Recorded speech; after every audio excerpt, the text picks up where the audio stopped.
여러분의 경제 독립을 이루는 그날까지 함께 하겠습니다. 안녕하세요. 3일 경제 독립 팁입니다. 한 총리가 기초연금을 40만 원으로 인상하겠다. 그리고 생계급여 지원을 대상을 중위소득 35%까지 확대하겠다고 밝혔는데요. 과연 구체적으로 언제쯤 이게 적용이 될지 많은 분들이 궁금해하십니다. 그래서 영상을 준비했는데요. 국민연금 개혁과 맞물려서 오늘 이 내용 궁금하신 분들은 영상 끝까지 함께 해주세요. 그럼 바로 시작하겠습니다. 한 총리가 기초연금 40만 원으로 인상하겠다. 65세 이상 어르신들 관심이 높아지고 있는데요. 특히 취약계층 분들 생계급여 지원을 그 대상을 중위소득 35%까지 확대하겠다. 정말 다행스러운 얘기인데요. 바로 그 국정성과와 청사진 발표장에서 한 총리가 밝힌 내용입니다. 행정부에 대통령이 있고 2인자가 이제 그 국무총리인데요. 국무총리가 이런 발언을 했기 때문에 큰 물꼬는 이렇게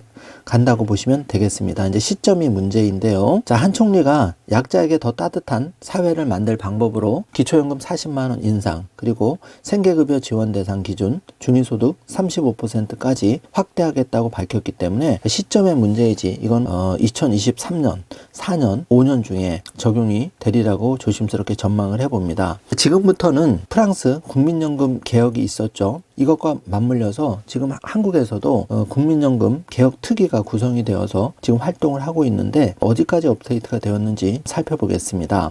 먼저 프랑스 사례를 보면은 연금 개혁이 관철이 되었습니다. 정년이 종전에 62세였는데 64세로 연장이 되었죠. 마크롱 대통령, 이 대통령이 그 뚝심 하나가 정말 대단합니다. 대한민국에도 과연 이런 지도자가 있는지 반문하게 되는데요. 국민연금과 기초연금 개혁만큼은 마크롱 대통령처럼 뚝심 있는 윤석열 정부를 한번 기대를 해보겠습니다. 그런데 이 연금개혁에 반발이 만만치 않습니다. 지금 후폭풍이 거센데요. 마크롱의 연금개혁법 반발에서 지금 전국적으로 데모가 일어나고 있고 마크롱 대통령의 지지율이 20%대로 떨어진 상황입니다. 끝까지 어떻게 완성될지 좀 지켜봐야 되고요. 지금 연금개혁 꼭 해야 할 세 가지 기사가 있는데요. 내용이 좋아서 잠깐 소개를 해드리면은 프랑스가 이렇게 연금개혁 때문에 시위로 몸살을 앓고 있는데 고작 2년 늦추는 걸 또 이렇게 반발이 심합니다. 그런데 우리나라는 일단은 정년을 늦추자는 데는 그 노사가 공감을 하고 있습니다. 그래서 다행스러운 부분인데요. 이렇게 된 원죄에는 그 문재인 정부 시절 그 보험료율 9%, 소득 대체율 40%로 현행 유지, 그리고 더불어민주당이 2020년 4월에 총선에서 180석을 거머쥐면서 그 의무 연금개혁에는 나서지 않았습니다. 한마디로 그 문재인 정부의 방치와 더불어민주당 현재 야당에 손을 놓고 있었던 것 때문에 지금 대한민국 연금개혁이 이렇게 많은 어려움을 겪고 있는 이유 중에 하나인데요. 안타깝습니다. 그런데 저출산 고령화가 심화되면서 이제 연금개혁은 해야 되는 공감대는 사실 형성이 되었습니다. 국민들 사이에 형성이 되었고 정치권도 형성이 되었는데 문제는 2024년 표를 앞두고 정치권에서는 국회의원들은 표를 계산하기 때문에 이게 지지부진해지는 거죠. 현재 국회 차원에서 연금개혁 특위를 만들고 보수와 진보학자 참여한 민간자문위원회도 발족을 해서 단일화를 만들겠다고 사실 나갔는데 아직까지 단일화가 만들어지지는 못했습니다. 안타까운 사례인데요. 그런데도 불구하고 반드시 이 세 가지를 해야 되는데 첫 번째가 정부 여당이 반드시 단일화를 만들고 여기에 대해서 지금 야당, 그 민주당도 책임 있는 대안을 제시를 해야 된다는 겁니다. 이래야지 이제 토론이 일어나는데 현재는 정부 여당 단일안도 나오지 않았고 민주당도 책임 있는 대안도 아직 제출하지 않은 상황이죠.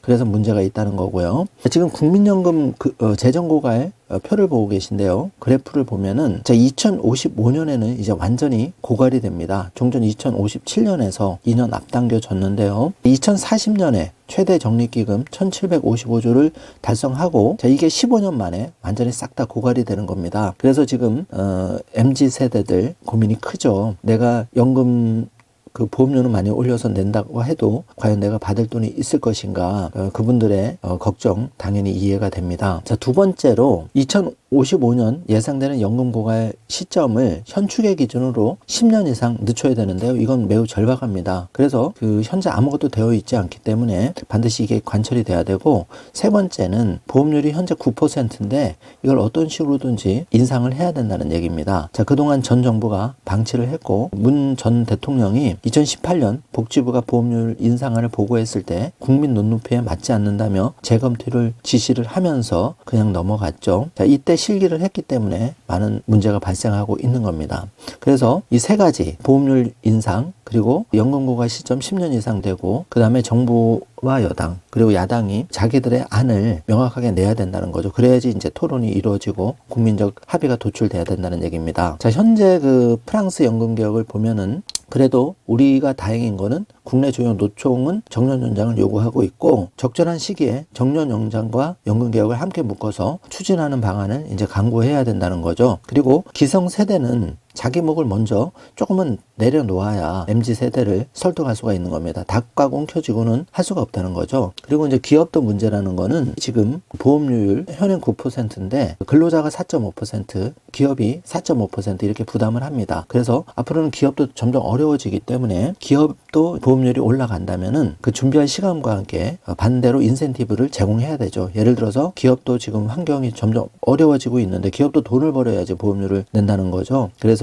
기업하기 좋은 환경을 빨리 만들어줘야 된다는 얘기입니다. 자, 그래서 국민연금 개혁 시나리오가 며칠 전에 국회에서 논의가 한번 됐었는데요. 이걸 살펴보면은 보험료율은 최소 12%에서 최대 15% 인상해야 된다. 자, 이게 이제 레인지입니다. 보험료율 상승 레인지고, 개혁을 안 할 수는 없다. 그럼 어떻게 개혁할 것이냐의 방안이 지금 5가지로 나왔는데, 먼저 첫 번째 시나리오입니다. 보험료율 15% 올리고 소득 대체율을 현행 40%, 그리고 두 번째는 보험료를 15%로 올리되 소득 대체율을 45%로 가는 것, 세 번째는 소득 대체율을 50%까지 올리는 것, 네 번째는 보험료를 15%까지만 올리고 소득 대체율을 40% 유지하는 대신에 수급 개시 연령을 67세로 낮추는 방식, 그리고 다섯 번째는 보험료를 12%로 하고 소득 대체율과 수급 개시 연령을 현행 유지를 하는 방식인데요. 시나리오별로 분석을 한 결과 재정 안정성이 가장 높은 방식은 1번인데요. 보험료를 15%로 높이고 소득 대체율을 현행 40%로 유지하는 방안입니다. 그리고 보험료를 12%로 하고 소득 대체율, 수급 개시 연령은 현행 유지를 하는 5번 시나리오가 수입비 감소폭이 가장 적었다고 합니다. 자, 그런데 많은 분들이 관심을 갖고 있는 기초연금 월액 40만 원을 올리고 싹 다 지급하는 방안은 2번 방식인데요. 2번은 100%에게 모두 지급하고 국민연금 연계감액 유지를 하는 방안입니다. 그래서 지금 여러 가지 말이 많이 나오고 있는 그런 상황인데요. 자, 국민연금 과 공무원연금, 사학연금, 군인연금 이런 이제 직역연금을 통폐합하는 방안도 지금 얘기가 나오고 있는데, 모든 연금의 보험료율을 15%로 설정하고 방안 1은 소득 대체율 50%, 그리고 방안 2는 소득 대체율을 40%로 하는 내용입니다. 1번 방안의 경우에는 7년, 또 2번 방안의 경우에는 12년 이렇게 고갈 시점을 늦추는 효과가 발생한다고 합니다. 그래서 이런 게 조금씩 진전이 되고 있는 그런 상황인데요. 자, 특위에 참석한 김연면 교수에 따르면은 우리나라 노인 빈곤율 50에서 60년이 지나도 30%를 넘는 상태가 유지가 계속 되고 있죠. 그래서 이거는 국민연금과 기초연금이 제 역할을 못하기 때문이라고 이제 지적을 하면서 평균 대비 연금 지급 수준이 절대적으로 낮다고 주장을 했습니다. 그러면서 김 교수는 수급 개시 연령을 정년 연장이 전제되지 않는 한 연장하는 방안은 반대했고, 퇴직연금이 실질적으로 연금의 역할을 할 수 있게 해야 한다고 밝혔는데요. 자, 여기서 지금 퇴직연금이 실제로 퇴직금 역할만 하고 있는 거죠. 그냥 다 찾아가는 건데, 이 부분도 국민연금에 못지않게 적립액이 굉장히 큽니다. 그래서 개인적으로는 이 부분에 많이 공감을 하고 있는데, 이 퇴직연금이 제대로만 잘 활용을 한다면 사실 지금 퇴직하는 분들의 연령이 45세, 50세 사이인데요. 여기서 그냥 일시금으로 퇴직연금이 받아서 없어지기 때문에 그 돈이 1억에서 많은 분들은 2억까지도 되는데, 이런 분들의 자금이 국민연금과 보태어진다면은 상당 부분 소득 대체율도 인상하는, 그리고 국민연금 고갈 시점도 늦추는 효과가 있으리라고 생각을 합니다. 자, 물론 여러 가지 또 단점도 있겠죠. 그건 이제 논의를 해봐야 되고요. 그 다음에 이정은 국회 예산 정책조 실장이 여러 가지 가지 보험료율과 소득 대체율, 수급 개시 연령 등을 이제 조정한 그 5개 시나리오를 앞에서 살펴봤는데, 이렇게 그 1번 15%로 인상하고 소득 대체율을 현행 40%로 유지하는 한이 연금 소진 시점을 55년이 아니라 2069년으로 연장하는 효과가 가장 높았다. 그래서 이거를 유력하게 지금 말이 많이 나오고 있는 상황이고, 그 다음에 국민연금과 직역연금의 그 보험료를 15%로 하되 소득 대체율을 40%에서 또는 50%로 일시시키는 두 가지 통합 시나리오가 지금 국회 예산 정책처 추계 세제 분석 실장 입에서 나온 얘기입니다. 그리고 이제 세 번째가 국민연금의 기금 소진 시점은 7년에서 12년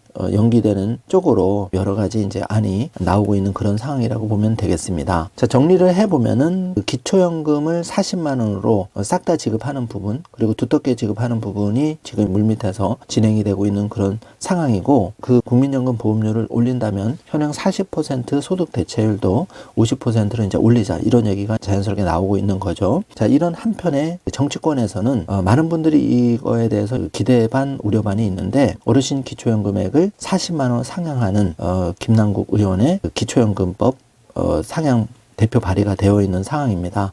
여기에 한 총리의 기초연금 40만 원으로 인상, 생계급여 지원, 대상 중위소득 35%까지 확대, 이런 게 여러 말이 뒤섞이면서 기대감을 불러일으키고 있는데요. 자, 많은 분들이 이런 얘기를 하죠. 우리가 퇴직연금, 국민연금, 그리고 공무원연금이나 군인연금을 현명하게 잘 토론을 해서 프랑스의 마크롱처럼 일방통행식이 아닌 정말 공감대를 형성한 그런 쪽으로 합의를 도출해 놓을 수가 있다면은 그래도 최악이 아닌 차선을 선택할 수 있지 않을까, 이런 말을 많이 하십니다. 그리고 지금 일정을 보면은 2024년 이제 총선이 있기 때문에 기초연금 40만 원 인상은 관철이 될 겁니다. 다만 그 보험료율 인상과 다른 부분의 개혁은 윤 대통령 어떤 뚝심을 가지고 한 총리와 함께 이제 행정부가 이제 결국 주도해서 나갈 수밖에 없는데, 이 부분이 지금 여소야대의 형국이기 때문에 그 법이 통과가 안 되잖아요. 그래서 이 부분이 총선 이후에 급물살을 타지 않을까 조심스럽게 예측을 해봅니다. 자, 오늘은 이렇게 기초연금 40만 원 싹 다 지급하는 문제, 그리고 생계급여 지원 대상 중위소득 확대까지 두루두루 좀 살펴보았는데요. 여러분이 좋은 댓글로 여러분의 의견을 많이 남겨주시길 바라겠습니다. 국민이 관심을 갖지 않으면 기초연금 40만 원 물 건너갑니다. 그 점 명심해 주시고요. 오늘 영상 내용이 조금이라도 도움이 되셨다면 좋아요, 구독, 알림 설정 부탁드리겠습니다. 영상 시청해 주셔서 감사합니다.